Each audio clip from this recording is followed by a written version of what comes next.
Hi, I'm Elizabeth Cauffman. I'm a professor of psychological science at the University of California, Irvine. I'm a developmental psychologist, and my research focuses on adolescent development and juvenile justice. In particular, a fundamental question of my research is, how are kids different from adults that would warrant different treatment under the law?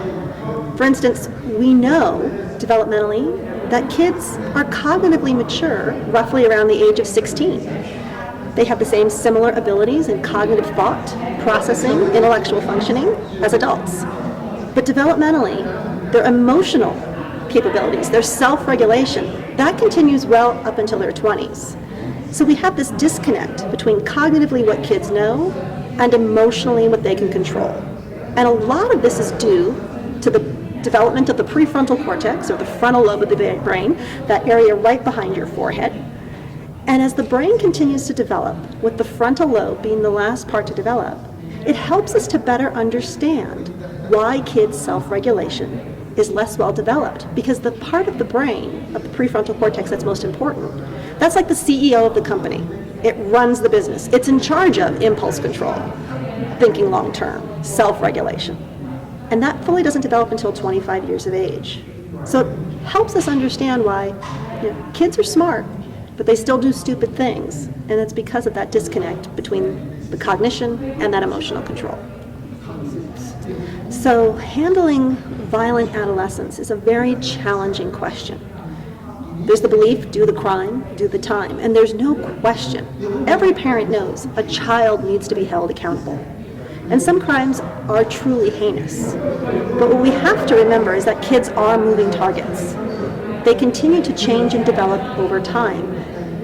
Who you are today as an adolescent may not be who you are 20, even 30 years from now. So what do we do with the youth who's done something possibly extremely violent 20 to 30 years from now? Are kids capable of change?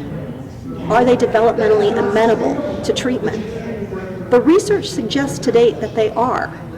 And given this, how we as a society want to respond is really important, because we know how we treat kids has a long-term impact on how they behave. Our system should provide more developmentally appropriate responses to kids, because ultimately they do change and they do grow up and grow out of crime. So how can your research arrive to the lawmakers? How does our research arrive to the lawmakers? That's a great question. Science and policy have often had a very difficult bridge. One of the things that researchers need to be better at is building that bridge, because the science that we use, if we don't get it into the people who actually make the policies or the practices, it does no good to sit on the shelf. For example, a lot of research has come together to change the way in which we approach juvenile offending. For instance, in 2005, we were still executing youth within the United States. We were one of the last 3 countries in the world to do so. However, based on developmental science, that research was used to help guide the Supreme Court to abolish the juvenile death penalty, as well as to move forward and abolish life without the possibility of parole for juvenile offenders. Now, this is important because as we move forward, we need to continue to have science guide policy and practice, which means we have a responsibility to translate our research and make it accessible to those who need it most. One of the most exciting things about my career was that I had the opportunity to actually see my science used in the courtroom, to see my science actually change policy and practice.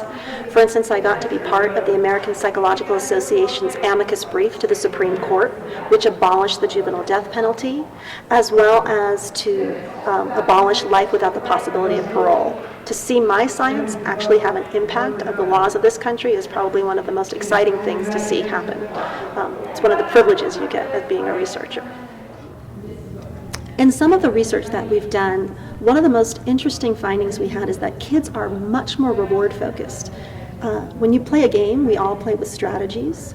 Well, when kids play games, they actually focus on rewards. And when kids are doing different behaviors, they're very reward-focused. Adults, on the other hand, are very harm avoidant. They don't want to be punished.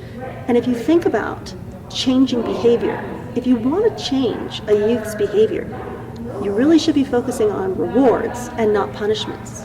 Kids don't think about the costs, they aren't as harm avoidant, and in fact, that's not what motivates or drives their behavior. So as we develop strategies, interventions, practices, things that we can do that actually focus on the developmental stage that these youth are at, which are reward-based, reward-focused, approach-focused, that's where we should really be targeting our behavioral changes.